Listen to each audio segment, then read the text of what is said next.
আসসালামু আলাইকুম রহমতুল্লাহি ওবারাকাত। সম্মানিত দর্শকবৃন্দ, আজকের প্রশ্ন হচ্ছে, ইমাম যদি মুক্তাদির কেরাতের জামিনদার হতে পারেন তাহলে তিনি কেন তাসবিহ, তাকবীর, দোয়া ইত্যাদির জামিনদার হবেন না? কেন ইমামের পিছনে মুক্তাদিকে এগুলা পড়তে হবে? বন্ধুগণ, জানতে হবে আগে মুক্তাদি কাকে বলে।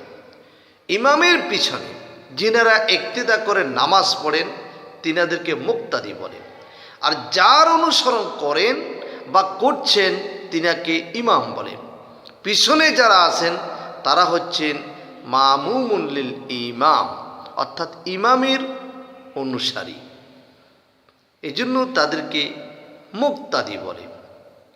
এখানে প্রশ্ন হচ্ছে যে কেন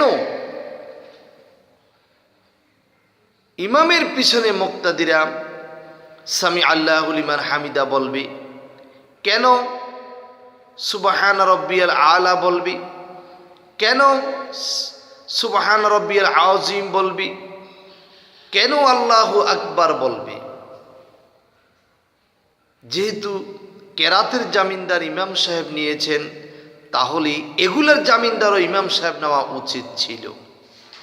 বন্ধুরা আমার, নবী করিম সাল্লাল্লাহু আলাইহি ওয়াসাল্লাম ইমাম সাহেবকে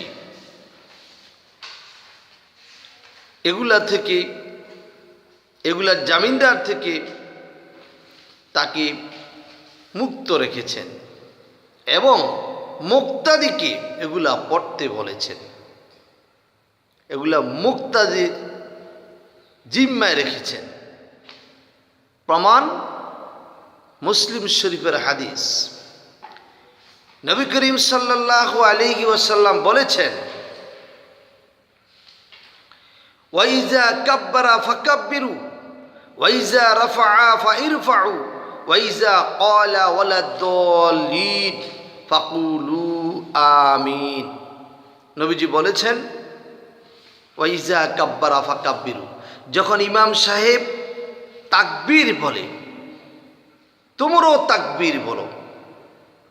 ওয়াইজা রাফা, যখন ইমাম সাহেব হাতকে উত্তোলন করে ফাইরফাউ, তোমরাও হাত উত্তোলন করো। ওয়াইজা ক্বালা ওয়ালাদ-দাল্লিন, যখন ইমাম সাহেব ওয়ালাদ-দাল্লিন অর্থাৎ সূরা ফাতিহার শেষে যে ওয়ালাদ-দাল্লিন রয়েছে, ওয়ালাদ-দাল্লিন বলে, ফাকুলু, অথবা তোমরা বলো আমিন। এই কথাগুলা বলার জন্যে মুক্তাদির জিম্মায় নবীজি এগুলা রেখেছেন, যেগুলা ইমাম সাহেবকেও বলতে হবে, মুক্তাদিকেও বলতে হবে। সম্মানিত উপস্থিতি, আরেকটি হাদিস মুসলিম শরীফের। নবী করিম সাল্লাল্লাহু আলাইহি সাল্লাম বলেছেন, ইজা কাব্বারা ফাকাব্বিরু ওয়াইজা ক্বারাআ ফাআনসিতু ওয়াইজা ক্বালা সামি আল্লাহু লিমান হামিদা ফাকুলু রব্বানা লাকাল হামদ। নবীজি বলেছেন, যখন ইমাম সাহেব তাকবীর বলে ফাকাব্বিরু, তোমরাও তাকবীর বলো। ওয়াইজা ক্বারা ফানসিতু, যখন ইমাম সাহেব কেরাত পড়ে তোমরা ফানসিতু, তোমরা চুপ থাকো। ওয়াইজা ক্বালা সামি আল্লাহু লিমান হামিদা, যখন ইমাম সাহেব বলেন সামি আল্লাহু লিমান হামিদা, তখন ফাকুলু, অতঃপর তোমরা বলো রব্বানা লাকাল হামদ।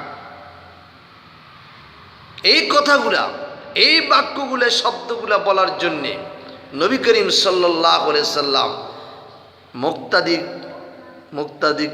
মুক্তাদির জিম্মায় এগুলা রেখেছেন, মুক্তাদির ঘাড়ে রেখেছেন। যে ইমাম সাহেব বলবেন, ইমাম সাহেবের সাথে সাথে তোমরা এগুলা বলবে।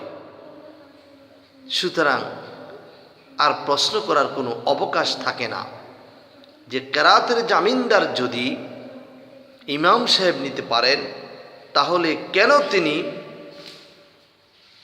তাসবিহ, তাকবীর দোয়া ইত্যাদির জামিনদার হবেন না। এই জন্য হবেন না যে নবী করিম সাল্লাল্লাহু আলাইহি সাল্লাম ইমামের জিম্মা এগুলা রাখেন নাই, এগুলা মুক্তাদির জিম্মাও রেখেছেন। মুক্তাদিকে এগুলা পড়তে হবে। সুতরাং এই সমস্ত কথা বলে মানুষকে বিভ্রান্ত করা, ইসলামের মধ্যে ইসলামের প্রতি দুর্বলতা সৃষ্টি করা, এটা যারা কাপুরুষ তারা এটা করতে পারে। আশা করি বুঝতে পেরেছেন। তাম্মাত বিল খায়র।